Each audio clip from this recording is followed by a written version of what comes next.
Well, good afternoon. Good afternoon, everyone.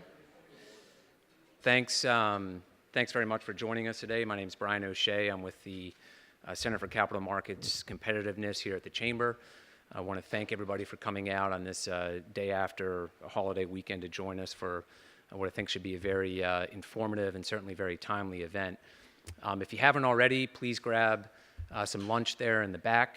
Should be out for a while, and I understand we even have some fall-themed desserts back there, so please help yourselves. So as the title of the event implies, part of today's program is going to be to examine some developments that happened during the 2018 proxy season, but we're also going to spend some time exploring what steps the SEC or Congress may take in the coming months to reform the U.S. proxy system. In a few minutes, I'm going to turn it over to Jim Copeland from the Manhattan Institute to go over Manhattan's 2018 Proxy Monitor update. And later, we'll hear from a panel of industry experts to give their thoughts on a host of issues. The CCMC is also releasing two reports today. First, our annual proxy season survey that we have done again in partnership with NASDAQ. And second, one we'll talk towards the end of the program, a new report on what we are calling zombie shareholder proposals. And I'll promise we'll explain exactly what that means later on. So since its founding back in 2007, the primary goal of the CCMC has been the modernization of our financial regulatory structure in order to meet the needs of the 21st century economy.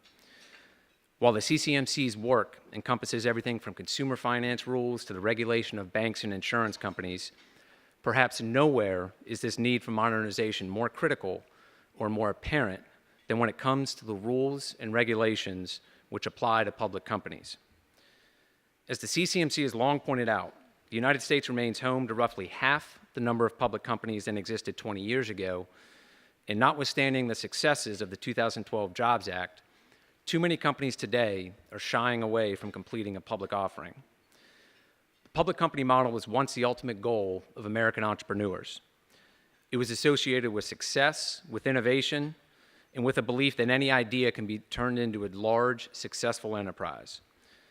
But today, too many businesses associate being public with being trapped in a maze of regulatory red tape, becoming subject to the short-term pressures placed upon companies by special interest activists, proxy advisory firms, or others, and other issues and a regulatory framework that are more suited for large established companies. The tragedy of this decline is that the benefits which accrue to our economy in terms of both job creation and economic growth when more companies go public are well documented.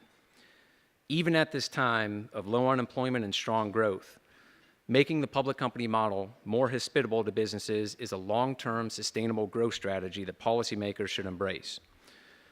While nobody can reasonably point to one single factor for the drop-off in public companies, we believe that the U.S. proxy system in particular has failed to keep up with the times.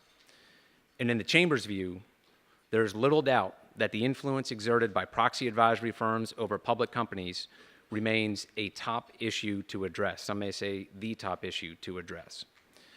Two firms, ISS and Glass Lewis, constitute a duopoly that together control about 97% of the proxy advisory firm market, despite the fact that both companies operate with significant conflicts of interest, little transparency, and often make errors in voting recommendations. This system has also created unique challenges for small and mid-sized public companies that often aren't afforded the opportunity to constructively interact with proxy advisory firms. And a quick search of supplemental proxies filed by companies with the SEC demonstrates the low quality of work and large number of errors that proxy advisory firms are prone to making. Because of this, the CCMC has, for the better part of a decade, put forward a number of ideas to reform this broken industry, and we're pleased to see progress is finally beginning to be made. But proxy advisory firms are far from the only challenge facing companies today. Special interests have also co-opted the SEC's shareholder proposal system in order to advance parochial agendas that the vast majority of Main Street investors have no interest in supporting, but who ultimately bear the costs of having to deal with frivolous proposals time and time again. In fact, in recent years, over half of the shareholder proposals at the Fortune 250 dealt not with ideas related to improving the long-term performance of companies, but instead related to issues of a social or political nature that are best left debated here in Washington, D.C., or at the ballot box, not in corporate boardrooms. Last week, Jamie Dimon, the CEO of JP Morgan Chase, I think spoke for a lot of people when he said that shareholder meetings at public companies have now become a, quote, farce that are hijacked by activists who are only seeking a forum to push their agendas.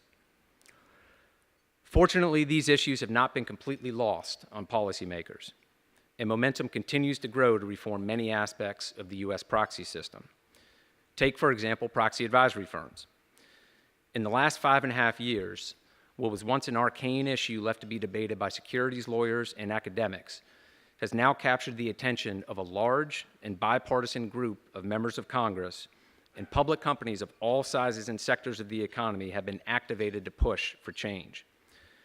In 2014, the SEC staff issued guidance reaffirming that the development of proxy advice must be tied to promoting economic return, and that investment advisors should identify and address any conflicts of interest that arise from a recommendation received from a proxy advisory firm.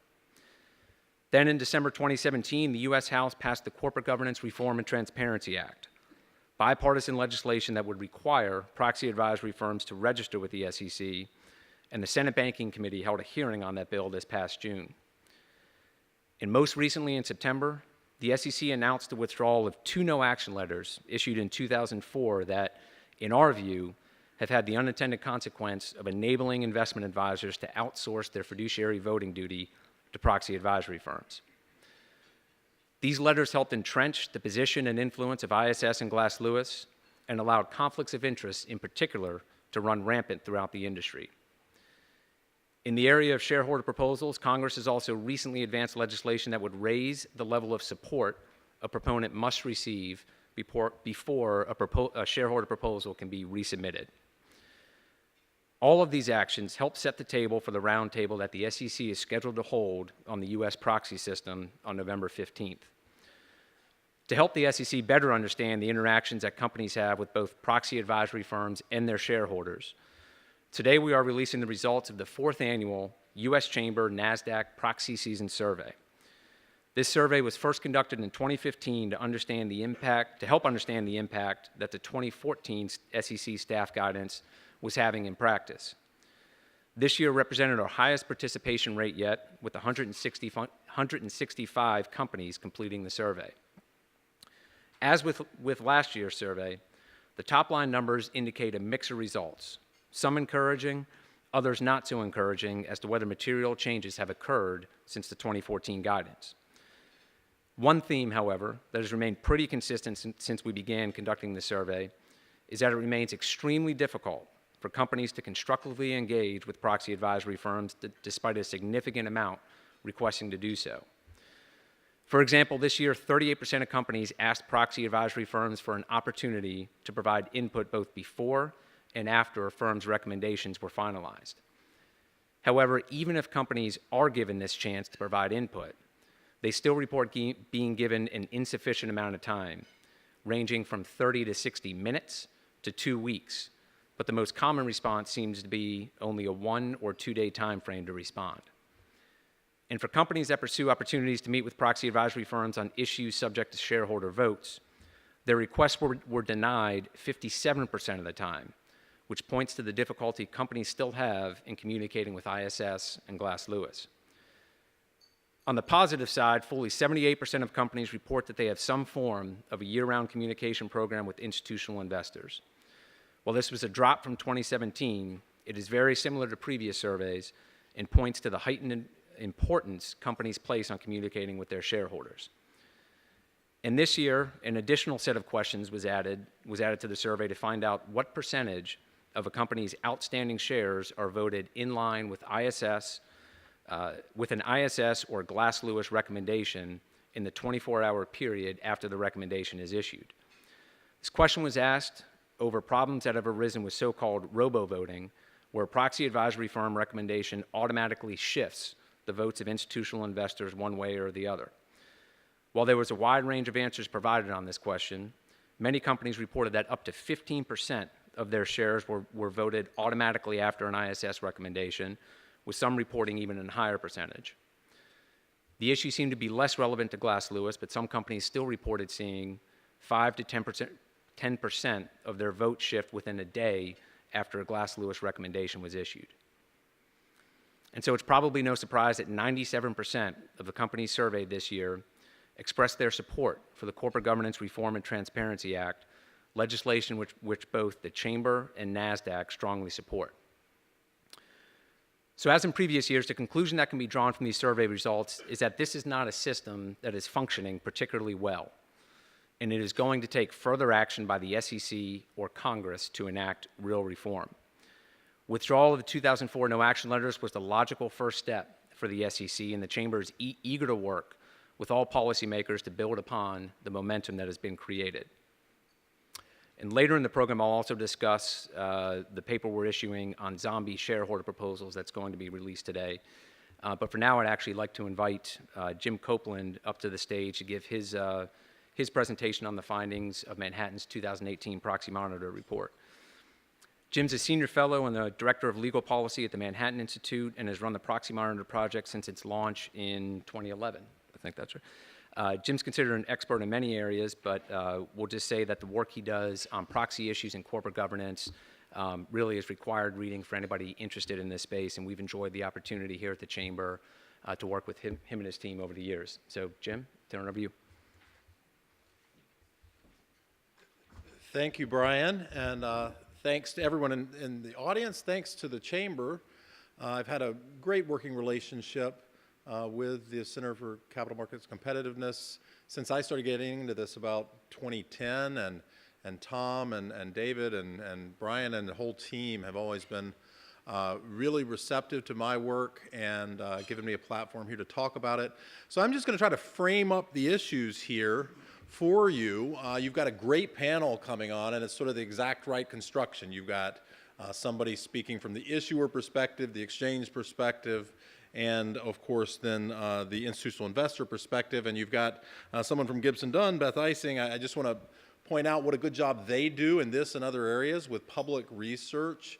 And Sullivan Cromwell, Gibson Dunn have both put out some really good sort of summaries of the proxy season here, and where appropriate, I've used their data as well as public data from ISS Analytics to complement the work we do, which is a smaller data set. It's a Fortune 250 data set.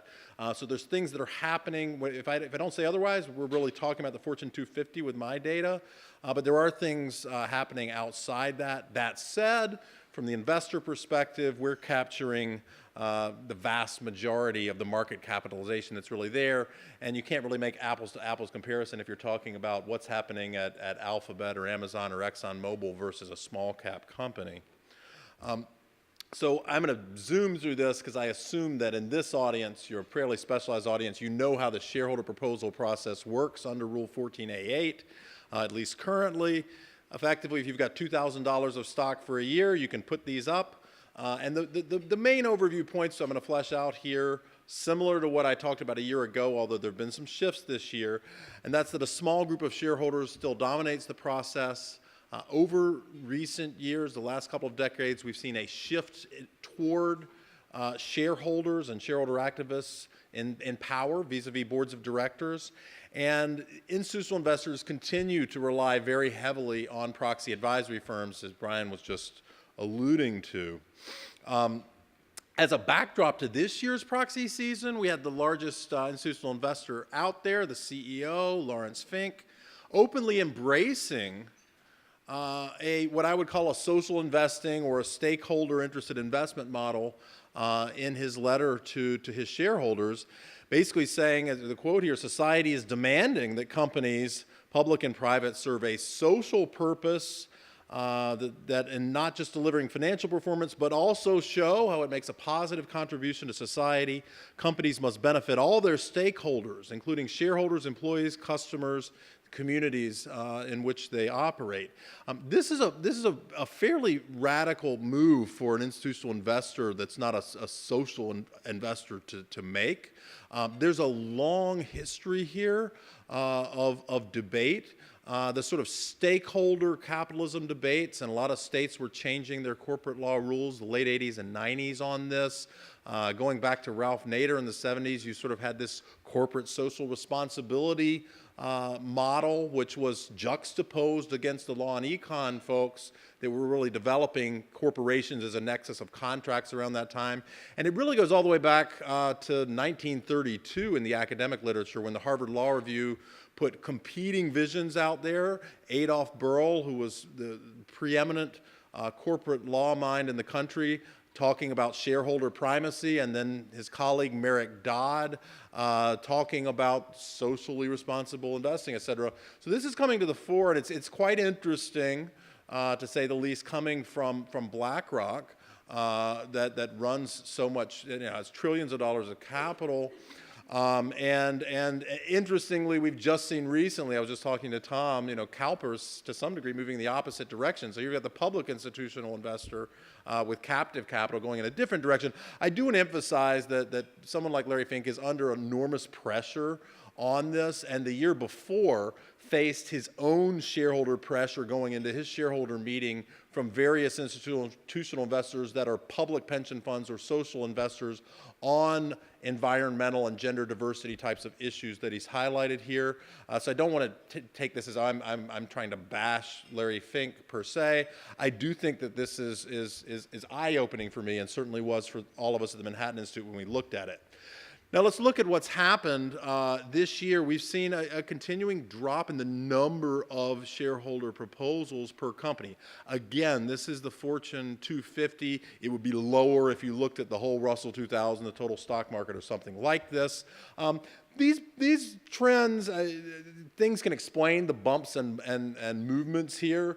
After 2010, you saw a big drop-off in exec comp proposals. The reason being, say on pay, after Dodd-Frank came on the ballots, and you didn't see nearly as many exec comp proposals. The fights were all over the executive compensation advisory votes. Other things have bubbled up. The political spending bubbled up for a while after Citizens United. Still fairly high, we'll see in a minute.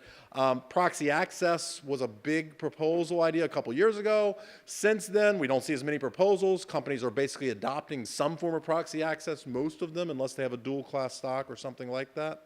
I want to emphasize that these aren't evenly distributed among these companies. So it's not as if every company gets a shareholder proposal. Almost half of the Fortune 250 don't get any shareholder proposal, larger percentage if you take the total stock market. But there are a lot of companies, particularly these large cap companies, that get multiple shareholder proposals.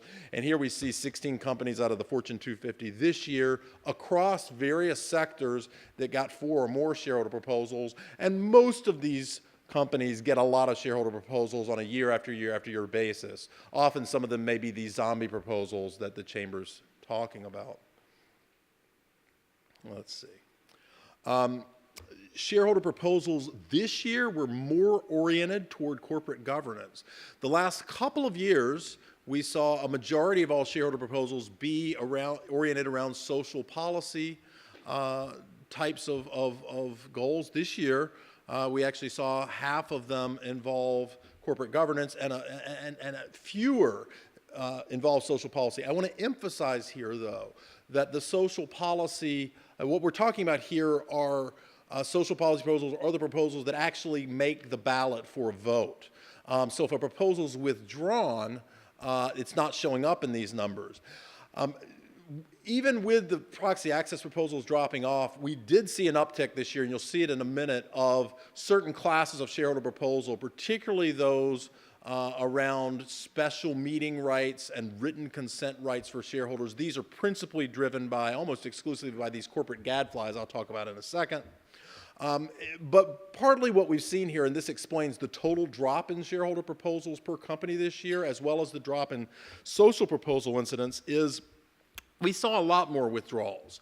And among the main social investing funds that regularly do shareholder proposals, about half of their shareholder proposals involving environment, social issues were withdrawn this year, an uptick from previous years. Some of this may be because of Larry Fink signaling or other things. We've seen, I explained last year in front of a similar group, around the same time, that we saw some of these environmental proposals, not most, but a few, getting majority shareholder votes. And so if there's some shift in shareholder sentiment going on there, reflected through institutional investor voting, that could explain why companies strategically are negotiating off proposals off their ballot.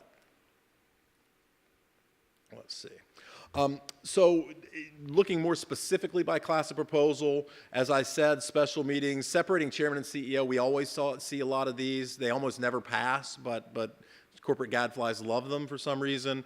But written consent special meetings, we saw a lot of these either trying to establish written consent rules. A lot of these special meeting ones are trying to lower thresholds. So instead of 25% of shareholders, you want 10%. The corporate gadflies did a lot more of these this year, and that's probably because proxy access is off the table for them a little bit.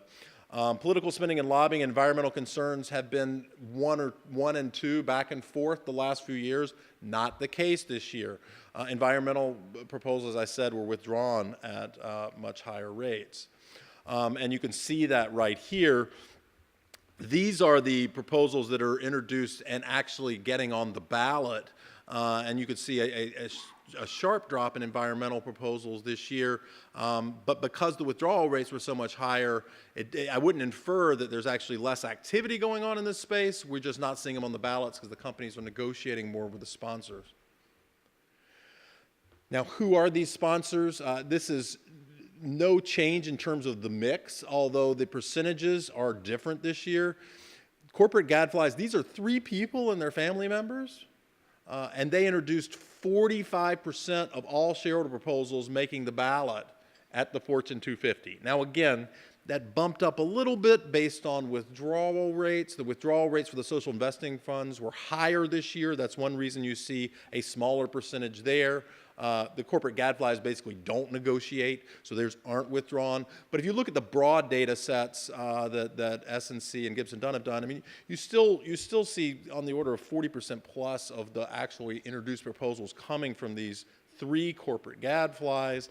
John Chevedden, father and son team of William and Kenneth Steiner, husband and wife team, Jim McRitchie and his wife Myra K. Young, the most active shareholder proposals proponents out there.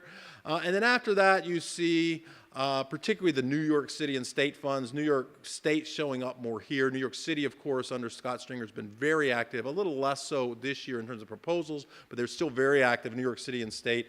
And then labor-affiliated funds, the AFL-CIO and Teamsters in particular, and this has been the case most years. And you see Zevin was, in our data set, the most active. Trillium probably maybe the most active in a broader data set. The social investing funds do tend to go away from large caps. I mean, they're not exclusively as focused much on large caps.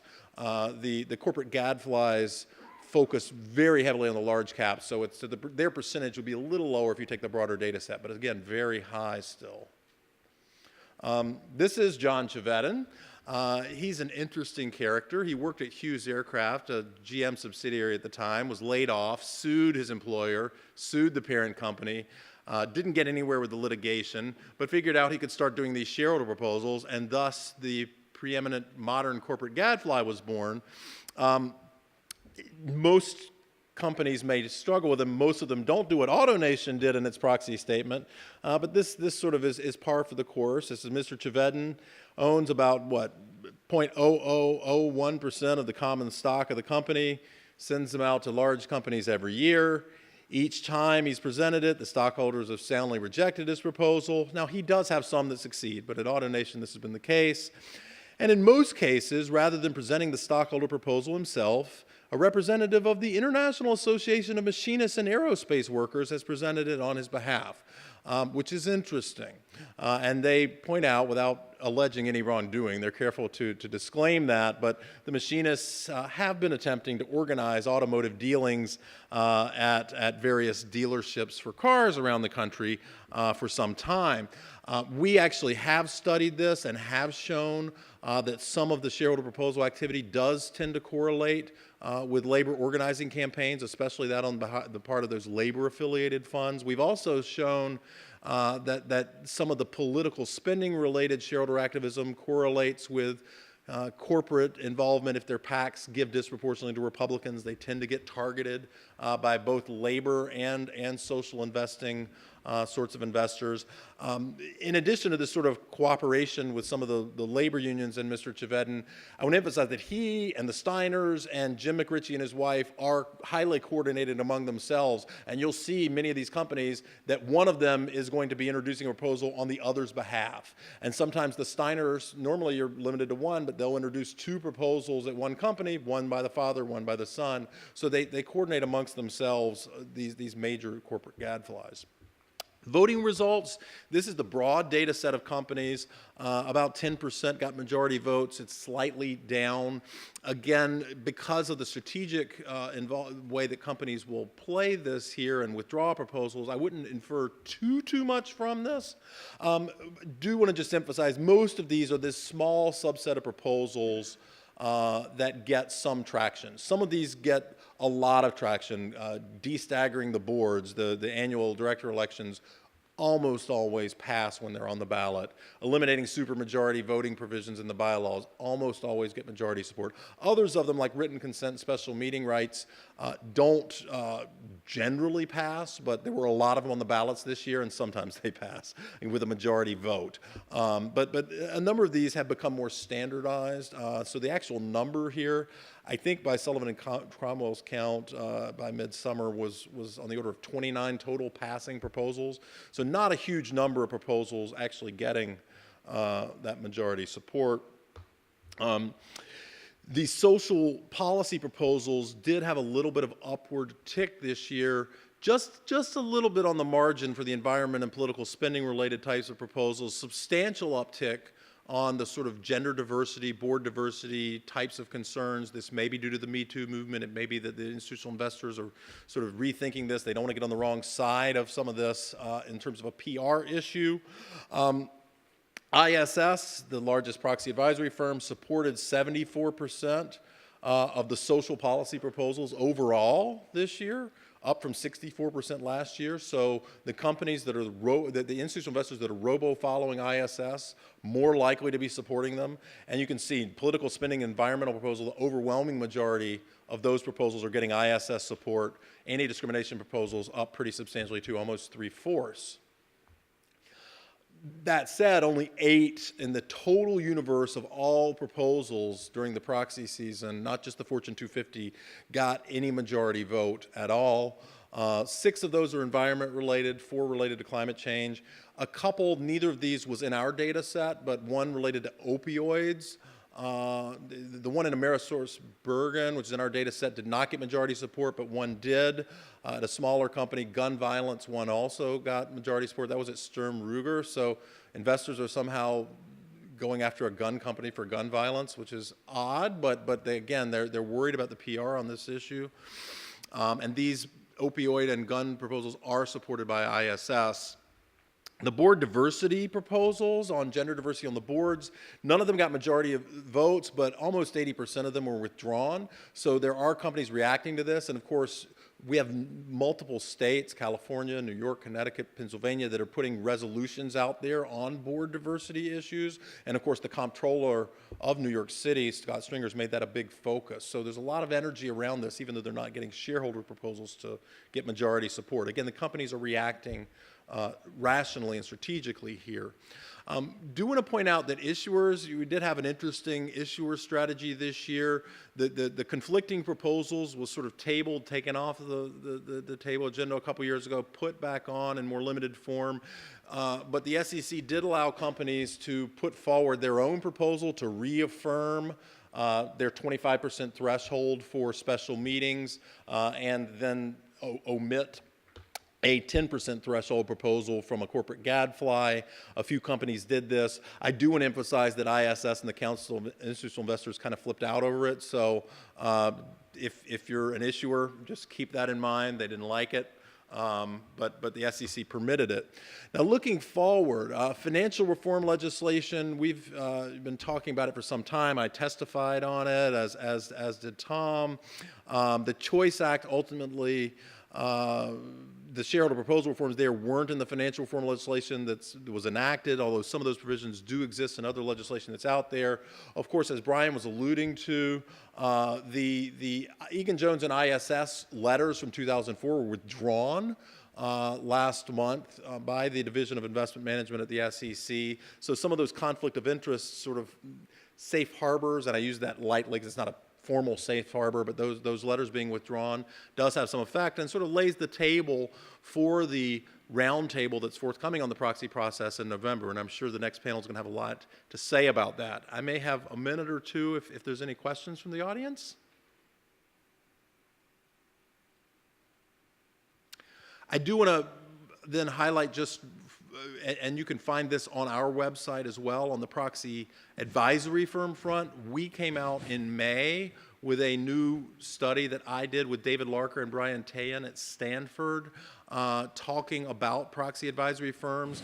We really showed that they don't do the best job, although not universally, not across the board, but we also sort of laid out some potential ideas to think about for reform that I hope will inform that piece of the sort of 5 issue areas that the SEC is going to be looking at in November. So, thank you.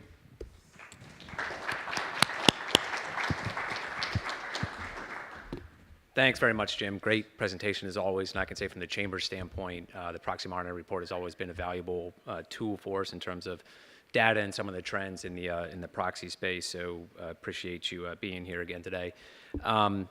With that, I'd like to go ahead and call up our panelists and introduce everyone as they come up on stage. If you want to come up here and get mic'd up. We have our moderator, Beth Ising, who's a partner with Gibson Dunn here in Washington, D.C. Ted Allen, who's Vice President for Strategic Communications at the National Investor Relations Institute. John Zecca, who is Senior Vice President and General Counsel for North America at NASDAQ. And finally, we have Jeff Mahoney, who's the General Counsel at the Council of Institutional Investors.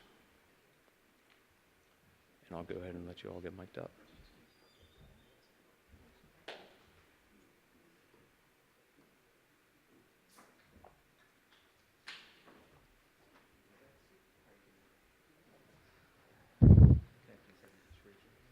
And Beth, I'll turn it to you as soon as you're ready. Okay, great, thank you.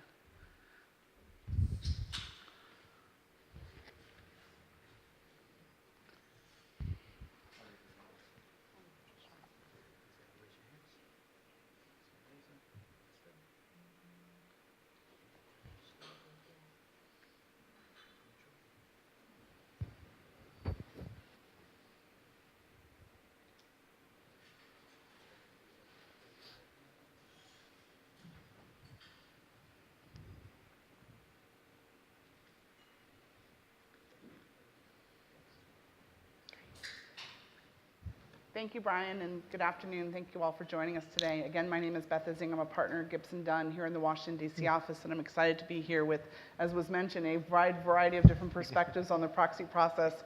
My goal is to come out of here with complete consensus for reform, and we'll move forward from there, and some of you will be out of jobs. But if we don't achieve that, it'll all be good still. There's much water to cover here on this panel and probably after it. So I'm going to kick off first, but we're going to first talk about the 2018 proxy season. There was a great summary given of some of the key issues and shareholder proposals and other issues that came up. We're going to pull back just a little bit. I'm going to first start with the topic of ESG. ESG issues were a big topic in 2018 and have been increasingly. And I think it's fair to say that there's probably a consensus. What we all can agree on is that the ESG issues will continue to remain a much debated topic. At the same time, we see more and more companies giving more and more disclosure in this area, as well as shareholders asking for more disclosure and the marketplace actually evolving in this regard. All of that said, I think companies at times have a little bit of confusion about all the different types of benchmarks, the different types of requests that they're receiving, and there's a question about what disclosure framework will evolve over time. So Ted and Jeff, I'm going to start with you all about how do you see these issues being resolved, and do you think in the coming years that we're going to see a consensus developed regarding what standards companies should use for ESG disclosure? I'll let you decide. Go ahead, Ted. Well, thank you very much for moderating this panel and for including me as well, and wanted to thank the Chamber as well for inviting me. From an ESG standpoint, I think there's been, at least within the membership of NERI, a sea change since 2015 in terms of awareness within companies of the importance of it. I think it's something that a lot of companies used to dismiss because it was something that didn't come up during quarterly earnings calls. At least that's what we heard from our members, and that it was something that was being driven primarily by the small research providers, by the big consulting firms. But I think a lot of companies have sort of realized that it is something they have to be proactive and engage upon. I think there still is, we're hearing from our members, there still is survey fatigue and still is confusion over the types of the different standards that are out there. I think, as the SASB standards have progressed and have covered more industry, there's more clarity in this area. I think on the rating firm issue, there's, I think, some skepticism there because some of the firms like Sustainalytics are sort of, are also offering consulting services to help companies improve their ratings. And to some of our members, that reminds them of the ISS business model. So I think there's something where there's certainly growing awareness. At this point, I don't think anyone really thinks there's going to be any sort of uniform standard beyond what they're seeing, coming from SASB. I agree with that. I think in the near term, there's unlikely to be a consensus.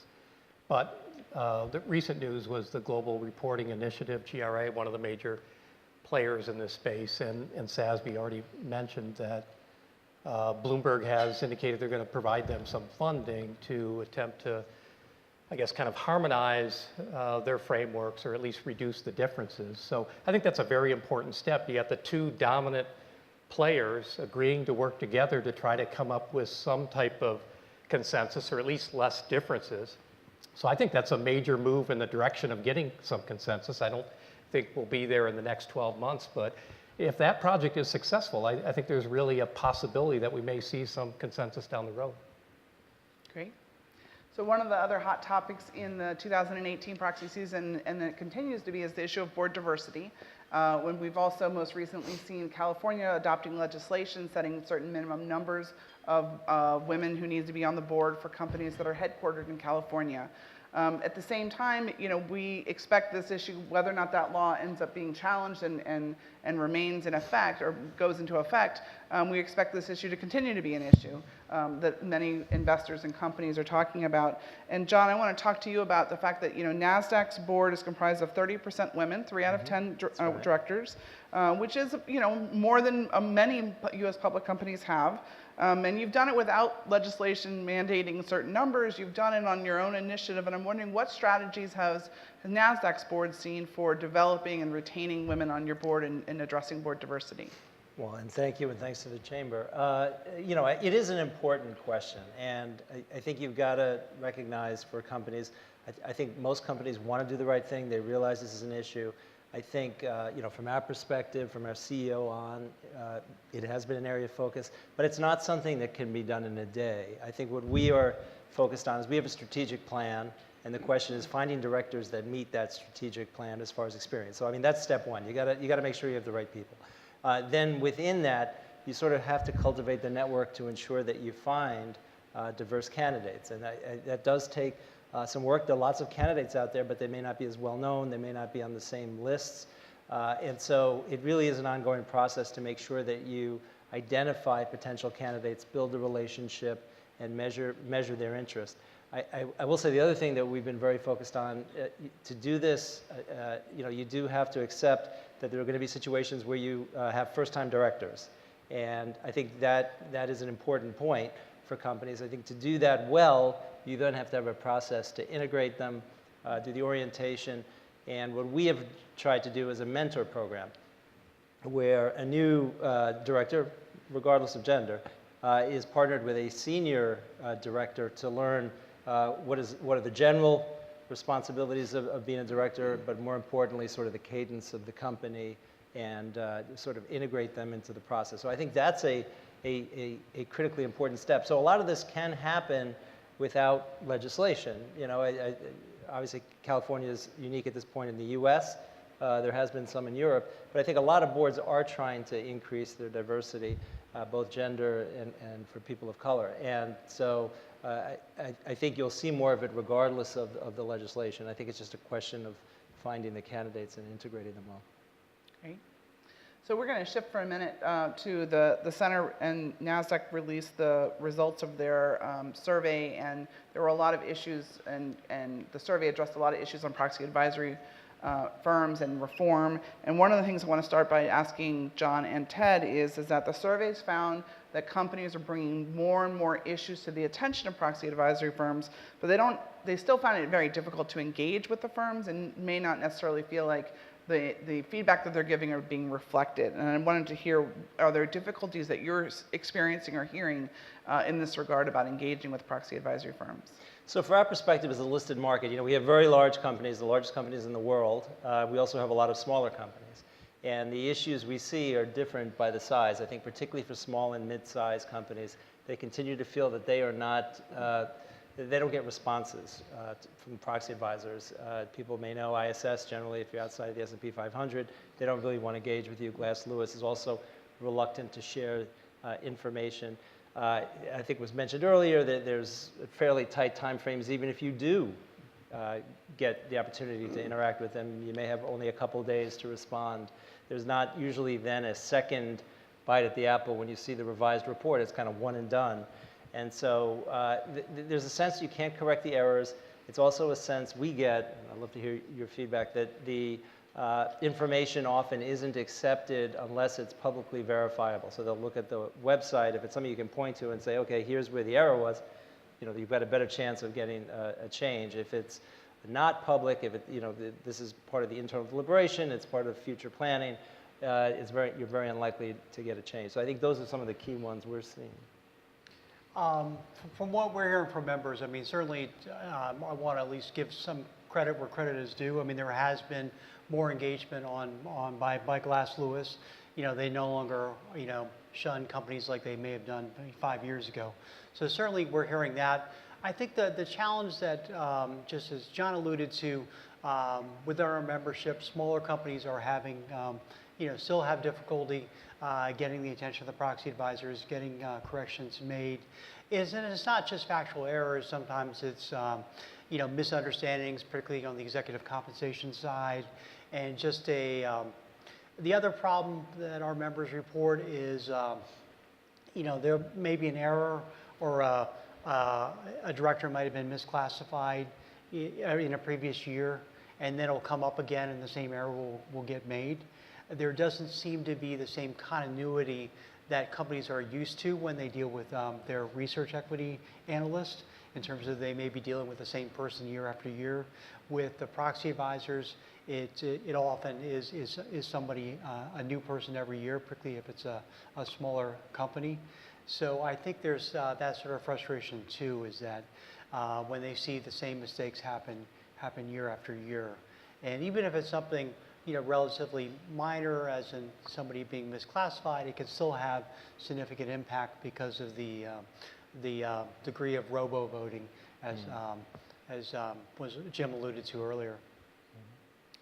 So one of the things that the survey asked about was issuer support for legislation in Congress, the Corporate Governance Reform and Transparency Act of 2017 that passed the House included proxy advisory firm reform. And it is an issue, obviously, it would require the proxy advisory firms to register with the SEC.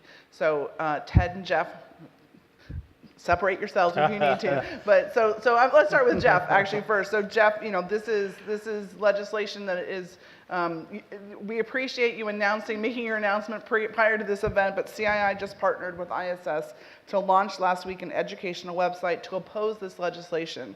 And so it would be helpful if you could share your CII's concerns with this legislation and what you were all doing in this regard. Well, sure. As many of you know, we have not been fans of this legislation right from the start. Before 4015 was issued, the same language was in the Financial Choice Act when we actively opposed it at that point in time. There is similar legislation in the prior Congress, and we actively opposed it back then as well. So in a nutshell, we see this as adding regulatory cost to the industry and with no clear benefit to our members, the institutional investors, who are the main customers who actually pay for this research. So that's our main point.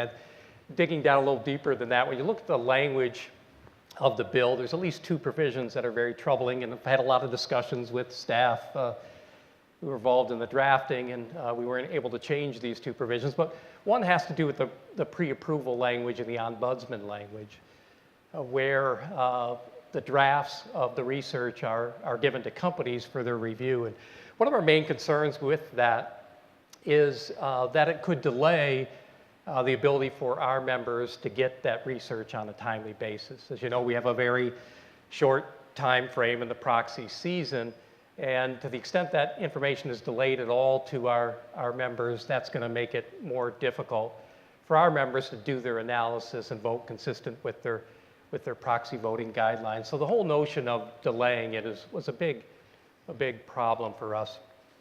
Another issue is the scope. If you just look at the scope of that bill, it is very broad. We would like to see, actually, we agree with the chamber. When you look at the industry, you have Glass Lewis and ISS, but you don't have any other players of any significance. We believe that adding regulatory costs to proxy advisory firms would make it more difficult for new entrants to get a foothold in this industry and compete. There are a number of smaller players who provide, for example, proxy research, but they don't make any recommendations. And I can tell you they're very worried that they would be sucked into the scope of this bill and would have to register, and those costs may put them out of business. So there are a number of small consulting firms that we have relationships with that do work for our members. Most of them don't make recommendations, but it would appear they would get swept into this bill, and it'd be difficult for them to handle the regulatory costs that would be added. So those are the two main provisions that I've spent a lot of time with staff trying to get addressed, but they're still in there. And the extent those two provisions can be taken care of, I think we'd feel much differently about the legislation. Thanks. Ted, what's your all's views on the Well, I mean, our approach? members, support the bill, but we're still, and we've been telling, Senate staffers this point, we're, open-minded. Registration is something that's, if there's a way of getting at the issue, short of registration, we certainly would be open to that. I think Jeff makes a good point about the ombudsman provision. Although our members do strongly care about the draft review provision. They think it's something that would improve the quality of reports both for companies and also for investors who are buying the services. Certainly from a standpoint of our smaller and mid-cap members, feel very strongly that having a day or so or even up to 3 business days to review the report would certainly help address any inaccuracies or misunderstandings. And it also would give companies themselves some additional time to plan their response and to figure out how they're going to outreach, how do their outreach to investors as well.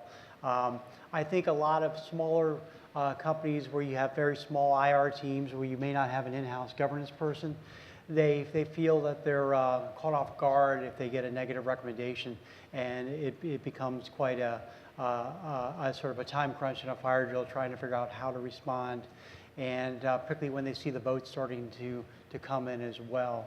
So I think there is some room for common ground. I mean, I think the likelihood that the 4015 will pass the Senate this year is very, very small given the lack of legislative time left in the calendar.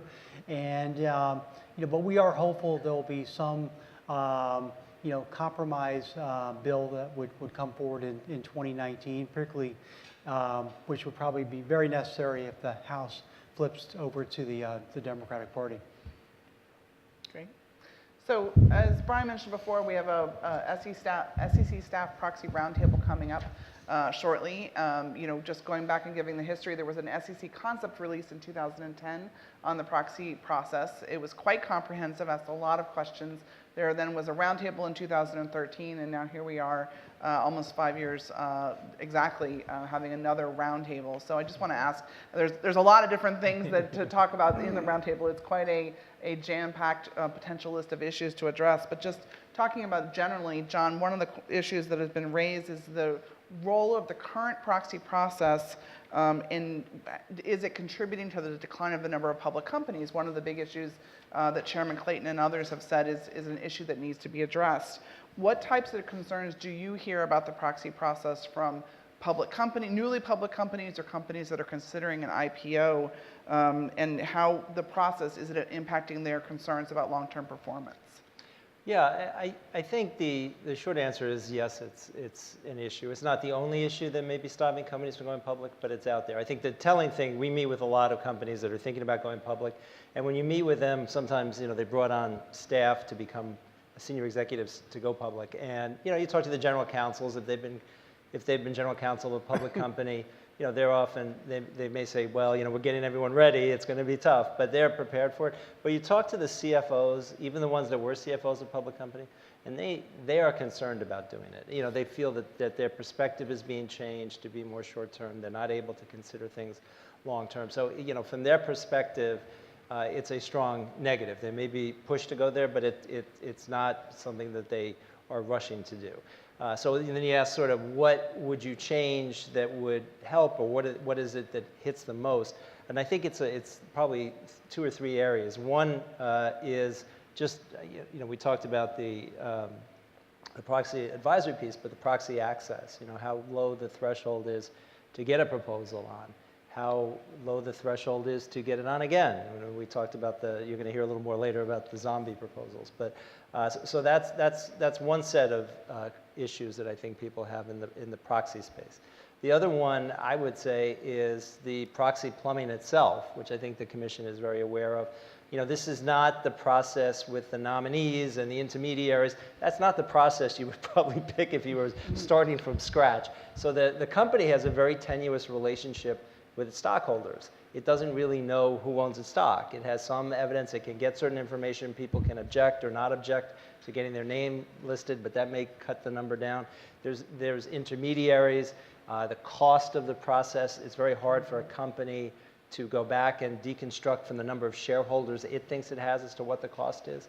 And it's very hard to communicate. And in this day and age, I think any company is really trying to wage a year-long campaign of interaction with its major stockholders. It wants to hear from them. It wants to have a two-way dialogue to avoid surprises, to help understand what its shareholders care about. That's very hard in the current process. So I'd say it's all that bureaucracy and the cost associated with it that really does weigh on the minds. And it's not just of the newly listed companies, of our listed companies. So Jeff, if there is a point of agreement, it's that this proxy process has not been changed in a while. Even going back to 2010, the concept release made clear there are a lot of things that have not been changed, and really there's been advances in technology and the nature of who's owning shares. So I think there's consensus of the fact that part of the process needs to change. But from CII's perspective, what do you all view of not just specific, we'll talk about proxy advisory firms and shareholder proposals in a minute, but do you all have things that you hope to get out of the roundtable and any resulting rulemaking?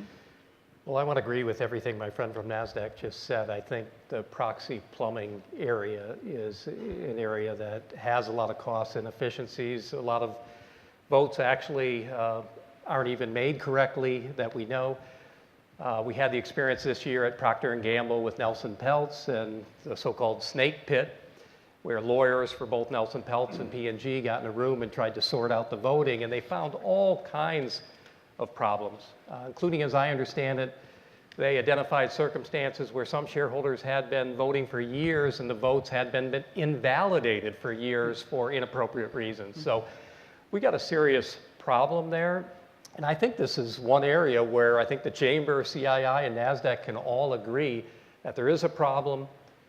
There's technologies that NASDAQ's been working on, including in the area of blockchain, that we think are possible ways to fix this problem. So I think if the SEC devotes some time to that on the roundtable, we may be able to develop some consensus just among us here that is a problem, and there are some ways that technology can fix it.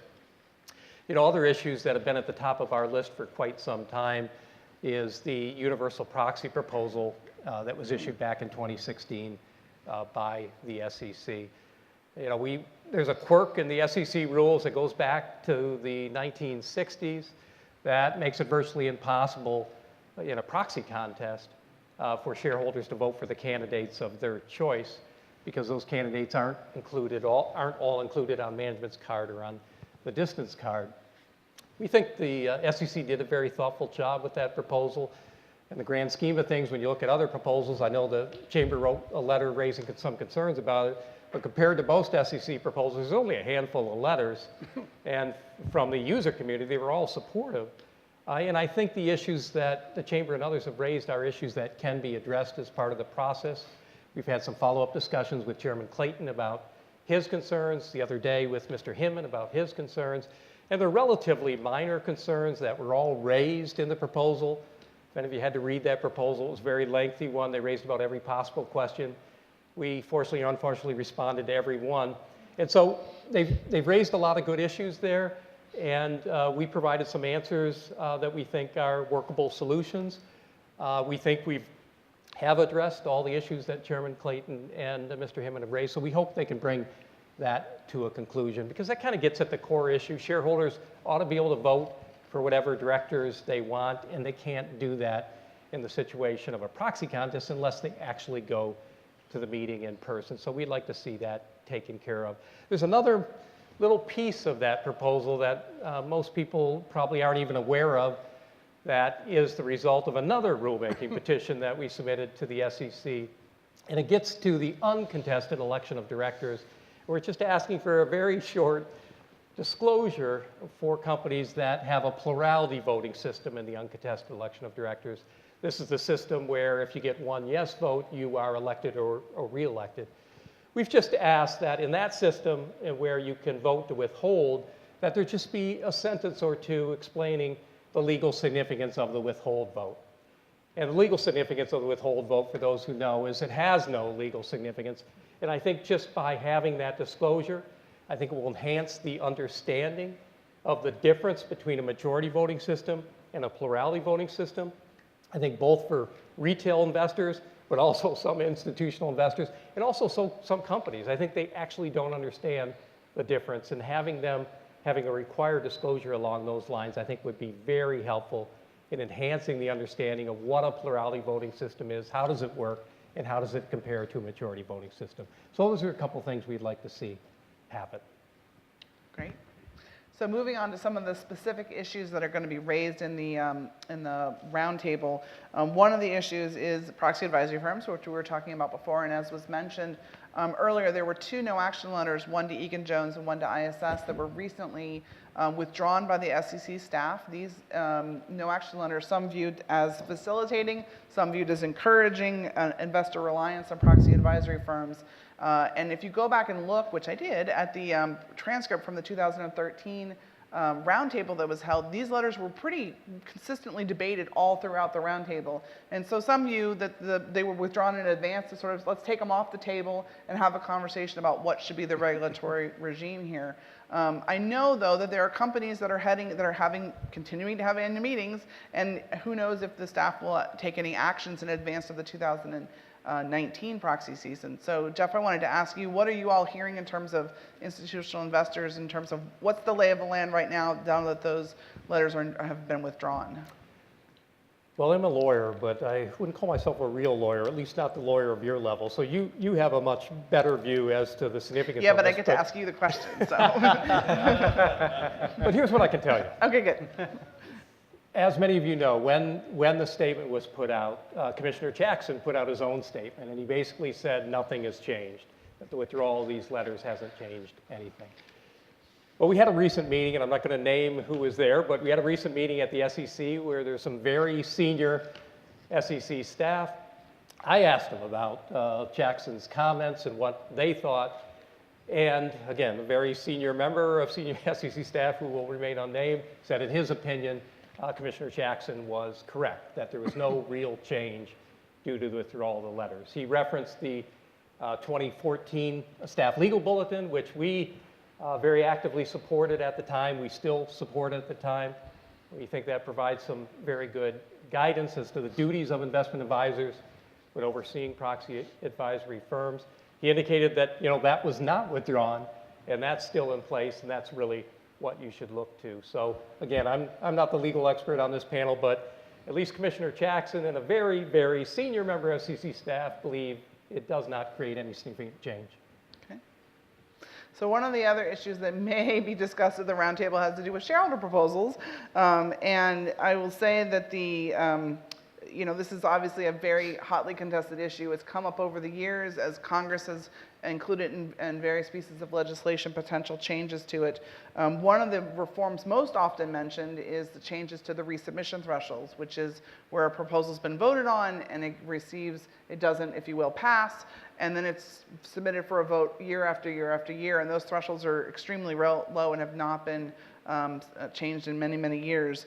John, NASDAQ has actually had a vote on the same shareholder proposals in 3 of the last 4 years, and each time it failed to receive a majority vote. What are your views on the resubmission thresholds and whether or not it's time for change? Well, that's one thing about being a public company and a listing venue. We on both sides. We see it ourselves, and obviously we get a lot of input from our listed companies as well. So, we have had a shareholder proposal repeatedly. I think it has not passed. We, like everyone else, want to engage with our shareholders. I think it does beg the question, and just more broadly, of just access to the proxy and what are the thresholds, both for initial and for repeat proxy. So, we've supported an increase in that, whether you take what's been suggested out there for the initial of right now it's 2,000 or 1% for 1 year, make it 1% for 3 years. I think that's what the Choice Act, if I'm remembering correctly, had.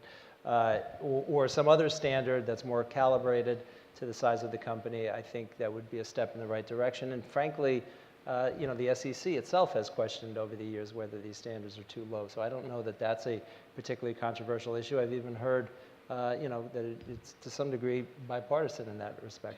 The resubmission threshold, is another core question. At what point do you cut it? Do you have sort of a 3 strikes and there's a timeout afterwards? So, I think the argument is right now, you can be under 10% at 10%, so 90% are against it, and it just kind of goes on forever. So, we've supported the idea of more or less doubling that. I think that was raised by the SEC back in 2010, if I'm remembering.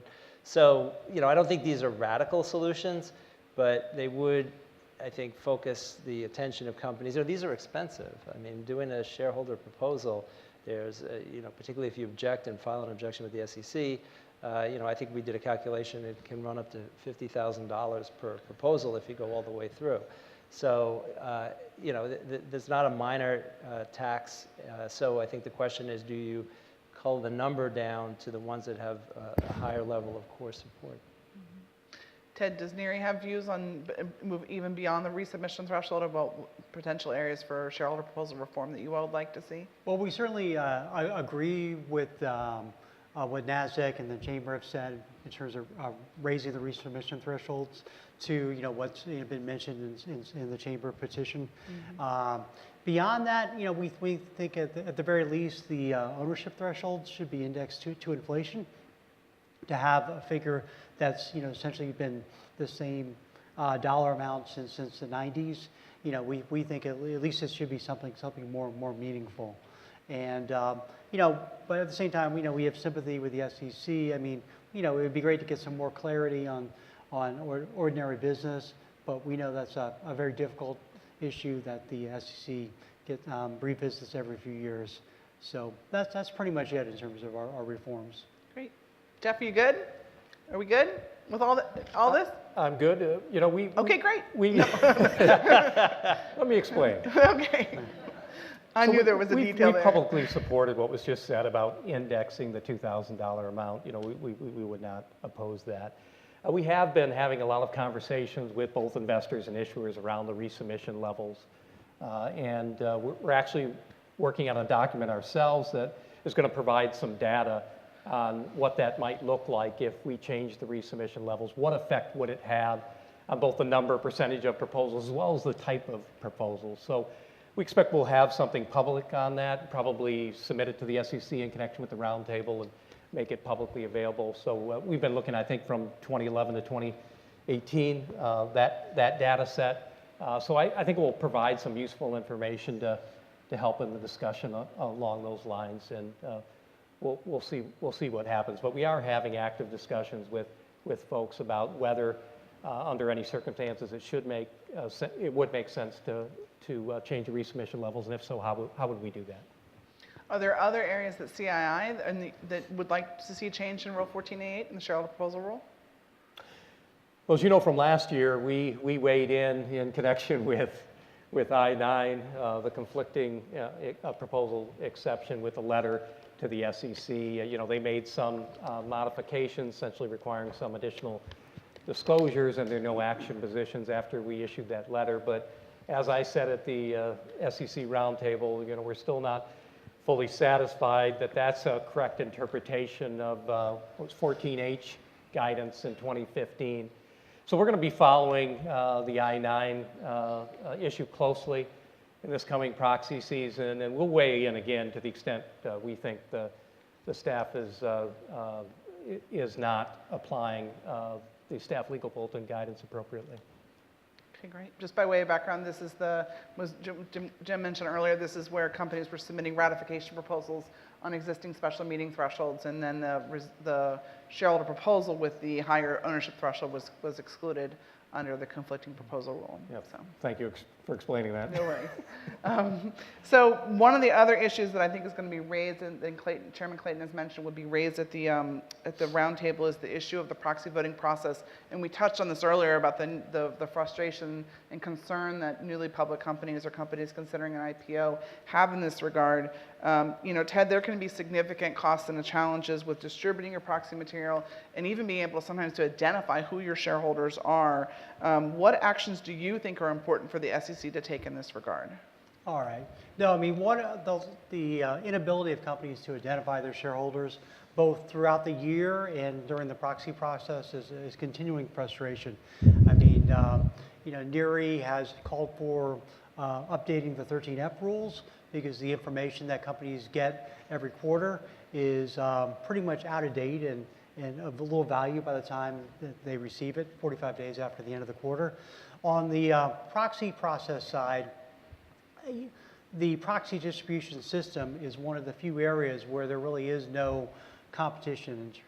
For every other service that IR folks use, whether it's like choosing an exchange or choosing a surveillance provider, there's robust competition.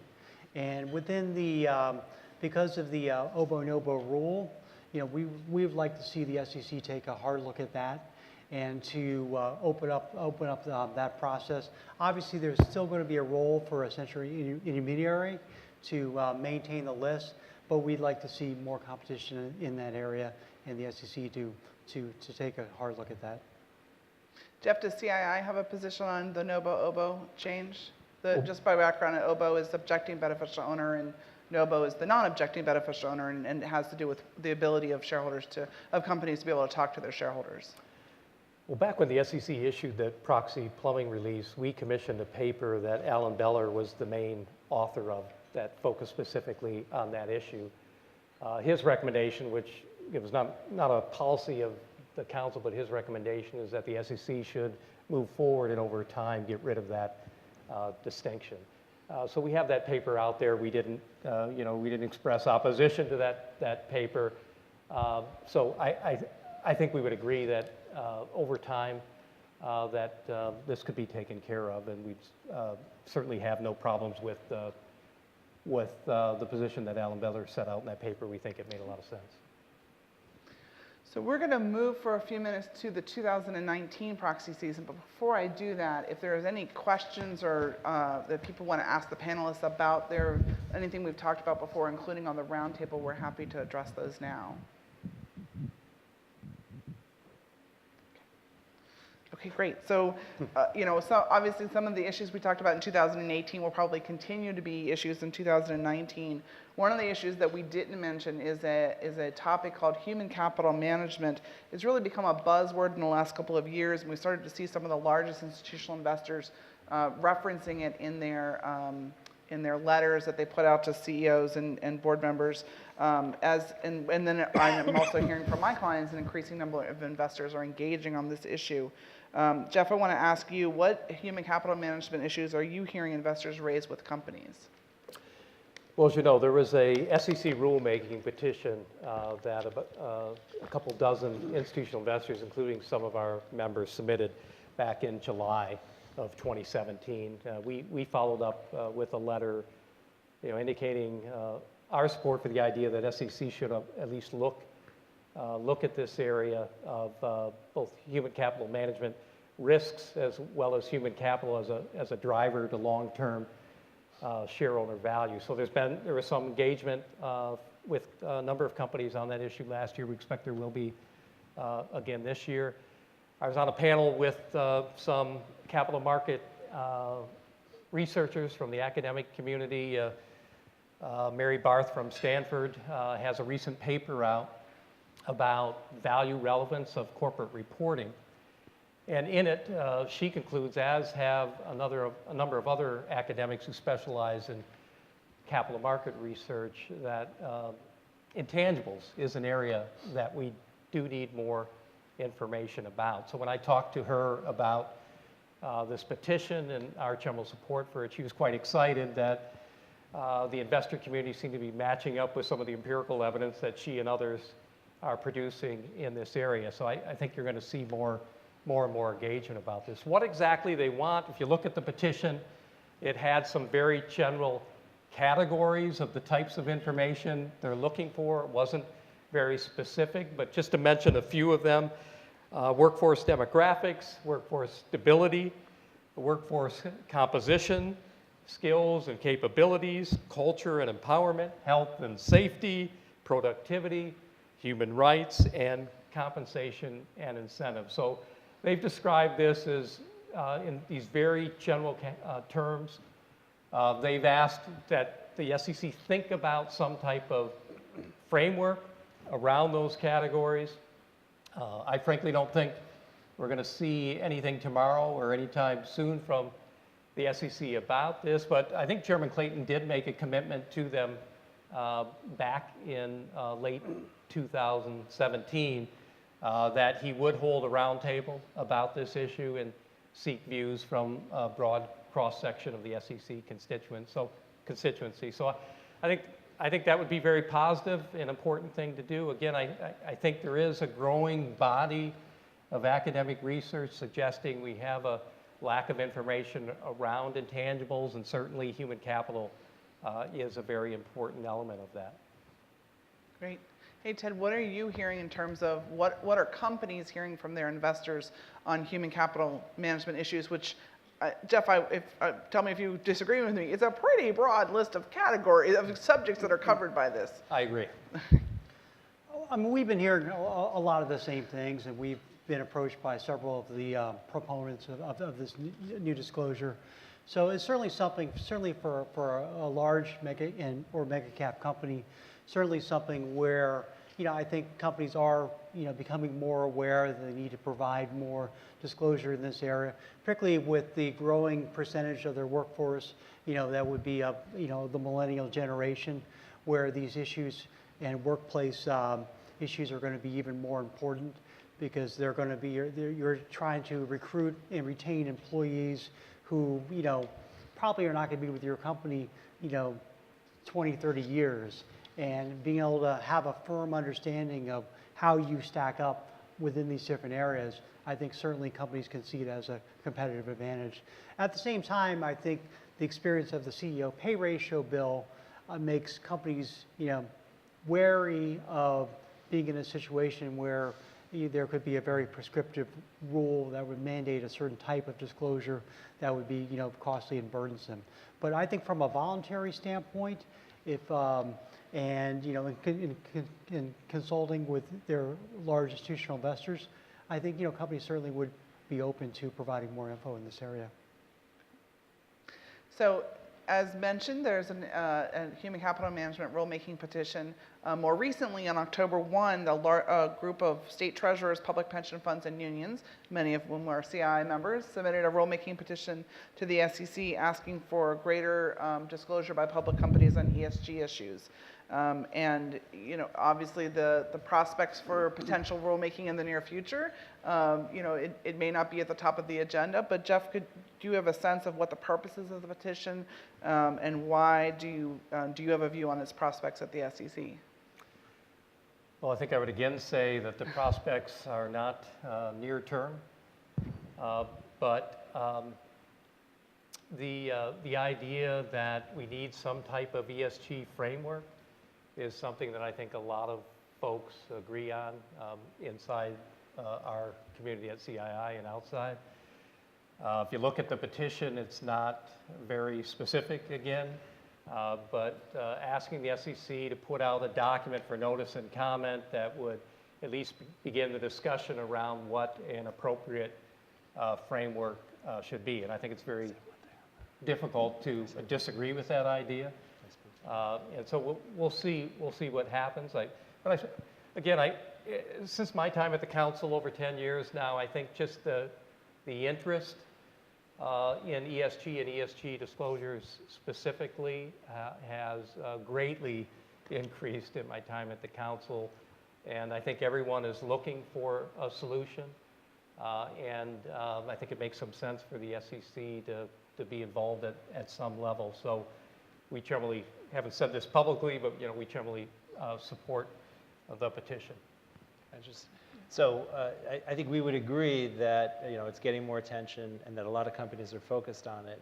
And I think you're seeing a lot of the changes happening organically. I think what we would say is there's concern about an agency that's not really, the SEC, to my knowledge, is not really geared towards effective disclosure of rules in this area. That our sense would be, we think companies want to do the right thing. They want to, they recognize it's more important. They're getting feedback from their shareholders more important. Let it happen organically that way versus through some new rulemaking. And I also say from a practitioner's point of view, what I am increasingly seeing is that as companies are voluntarily doing their reporting, and obviously if there was an SEC rule in this regard, it would encourage it more, but we're increasingly seeing companies getting sued over their ESG disclosures, whether it's because of they've made statements about targets, they've said we're going to try and achieve this goal, or we're going to do X, and then we see plaintiffs coming in and say, well, you didn't quite do that, and the argument being, well, but we're trying to be aspirational here. We're trying to be sharing the good things that we're doing in this regard, and so that's another potential issue would need to be dealt with, whether or not it's required or voluntary disclosure. So I want to wrap up our panel, and then we're happy to open it if there are any questions, but just by asking about your all's predictions, if you want to volunteer any predictions for the 2009 proxy season, and whether it's on the 2009 proxy season, 2019 proxy season, or on the roundtable and where we go from here. And so Jeff, I'm going to start with you at the end. Well, I think it's been said a couple times. I think diversity is really going to be a key area of engagement.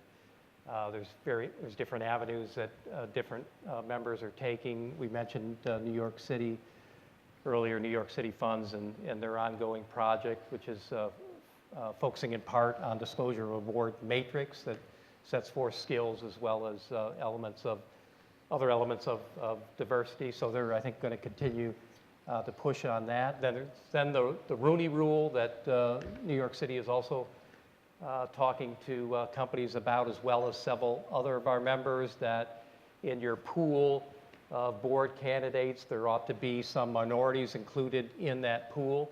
So I think we're going to hear more about the Rooney Rule.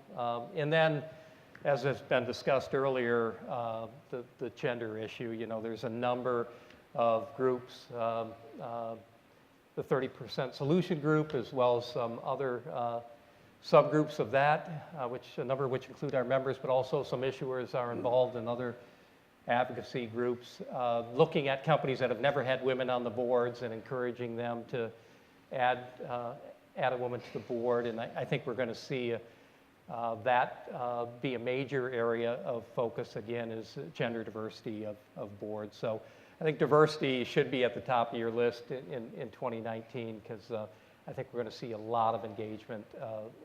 Again, these three areas and other areas that all touch on. One more is board evaluation, where New York City and others are kind of pushing on that issue with the idea that we need to be certain that boards are refreshing their boards.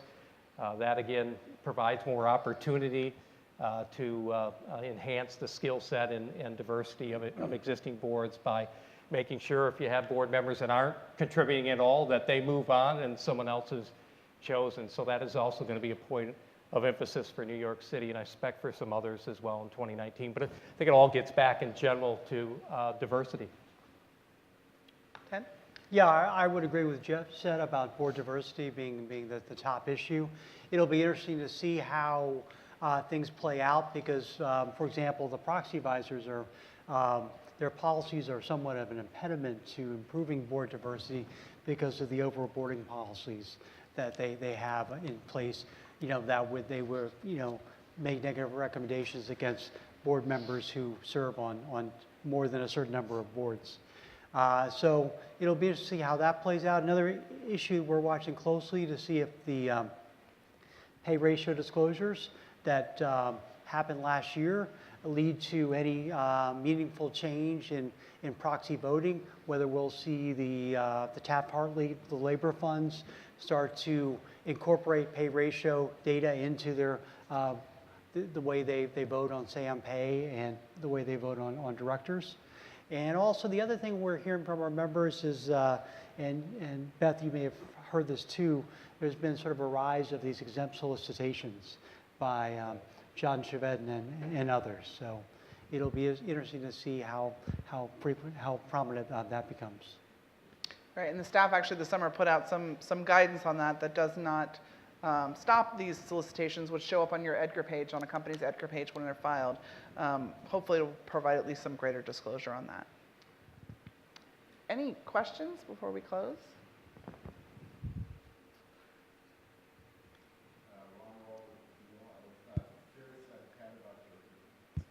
Ron Earl with the deal. I was curious, Ted, about your point that the proxy advisors are an impediment to diverse boards. Are you suggesting that women, there aren't that enough women candidates out there, and that the women candidates that could be good candidates would be overboarded and get a negative recommendation by us in class list, and that it's more difficult for companies to bring on women candidates that are new candidates for that have never been on boards before? Is that your point? No, I mean, and I completely agree that the company should be more creative and reach out to include new female candidates. The reality is within the board search industry, pretty much the old saying is, the best way to get on the board is to have already been on a corporate board or something to that effect. Within our, from an IR standpoint, we've often said that, the IR profession, which has a strong representation of women, about 50% or so, would be a great fertile ground for companies when they're looking for female directors to reach out to. But, many companies and their nominating committees, and their search consultants, they, find greater comfort with somebody who's already been on a board. And there's that, built-in reluctance to take on a first-time director. But I think if companies are more creative in this area and there's more mentoring programs, as John mentioned, to help pave the way for a new generation of female board directors, I think it would be certainly highly beneficial. And then companies wouldn't run into the overboarding issue that they find when they do try to improve diversity. Yeah, so just to follow up with what Jeff, with what you were saying earlier, might I understand you that if the pre-clearance part was taken out, and then you just sort of had some sort of size threshold to ameliorate the I would be fine. We're actually having discussions along those lines, and have been for a number of weeks. So we're not there yet, but those are two of the issues that I mentioned that we're actively having discussions on. Still trying to build consensus. Exactly. So on that note, thank you to the panelists and thank you to the U.S. Chamber of Commerce and to the center. Sure. Thank you very much, Beth, and thanks to all the panelists for a great discussion. I don't think we solved every problem, but maybe we made a little bit of progress on some fronts. I think one takeaway, I know there was a lot of frustration after 2010 when the SEC released its pretty comprehensive proxy plumbing release, that a lot of those issues just kind of gathered dust for a number of years, and there was never much action on it. But I think there's real kind of hope and optimism right now that with this roundtable coming up, that it appears these issues have only grown in importance since that time, and so that hopefully this roundtable is a stepping stone to the SEC acting in some of these areas. Before we conclude, I did, of course, want to talk about our zombie proposal report, which is the scary-looking document that you all have on your tables in front of you. As we've discussed a little bit today, one of the issues that the Chamber has talked a lot about in terms of an area for reform is the shareholder proposal system, and specifically the resubmission rules, which currently allow proposals that on multiple occasions can receive over 90% opposition to be submitted year after year after year, and forcing the vast majority of shareholders to bear those costs. So in order to help the SEC ahead of the roundtable and some others kind of understand the scope of the problem, our report goes back and examines proposals dealing with social or political issues to 2001, and it seeks to find the number of proposals that have been submitted 3 or more times, in some cases up to 10 or more times, without gaining majority support, so thus becoming zombies that the vast majority of shareholders have decided long ago are dead. And the numbers that you'll find in the report are pretty striking. So going back to 2001, of the over 2,400 proposals submitted at a public company that meet one of those definitions, 723 of them would meet the definition of a zombie proposal, and only 5% of that aggregate number ever passed with the majority support. So 95% of these proposals ultimately failed. They also make up, in the aggregate, zombie proposals make up 1/3 of all failed proposals that meet those definitions. Interestingly enough, too, and you'll find a couple of stats in there, proxy advisory firms often recommended votes in favor of zombie proposals, with ISS, for example, recommending a yes vote 79% of the time during that period when a zombie appeared at least one time on a company ballot. So the SEC, of course, back in 1997, recognized that this was a problem, and they proposed back then to raise the resubmission thresholds, and without going into details, but in some cases basically doubling the amount of support or tripling the amount of support that a proposal would have to get before it can be resubmitted. And since 1997, and everybody saw Jim's presentation too, this issue has only grown, and you're seeing a lot more activism being presented on company proxy statements, and we think that this is a rulemaking that the SEC should undertake. So we hope that this report contributes to the discussion, contributes to the roundtable. We think it's some good data points in addition to the survey, in addition to Jim's presentation, to kind of get out into the public sphere ahead of the roundtable next month, and as this debate continues forward at the SEC and in Congress. So with that, I want to thank everybody, thank all of our speakers for today, thank everybody for coming out today. Appreciate your time and attendance, and look forward to seeing some of you in the future at the Chamber. So thanks very much, everybody.